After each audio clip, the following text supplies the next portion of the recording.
काय बोलायचं आहे? बोल.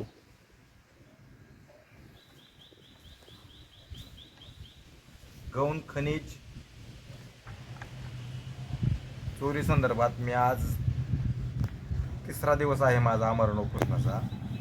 त्या संदर्भात मी 6/8ला इंदापूर तहसीलला पत्रव्यवहार केला होता, मंडलाधिकाऱ्याला पत्रव्यवहार केला होता. त्याच्या अगोदर 19/7ला एक तक्रार केली होती मी कलेक्टर साहेबांकडे. त्या अनुषंगाने अद्याप एकही महसूल प्रशासनाचं मला साधं 2 ओळीचं पत्र आलं नाही की तुम्ही त्या उपोषणापासून परावृत्त व्हा म्हणून. आतापर्यंत तुम्हाला प्रतिसाद कोणाचा काय? फक्त पोलीस प्रशासनाचं सहकार्य, दुसऱ्या कोणाचं सहकार्य नाही. ते पोलीस प्रशासन येतंय, थांबतंय, तेवढाच फक्त प्रतिसाद. दुसरा शेतकरी संघटना असतील किंवा सामाजिक कार्यकर्ते असतील यांचा पाठिंबा मला भरपूर मिळतोय.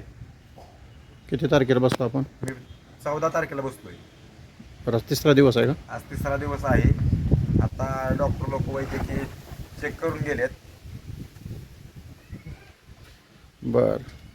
आणि जर आज म्हणजे अनेक प्रशासन विभागातलं कोण आलं नाही आहे तर तुम्ही असंच उपोषण चालू ठेवणार का? हा, चालू ठेवणार जोपर्यंत त्याच्या गुन्हा दाखल होत नाही का नाही.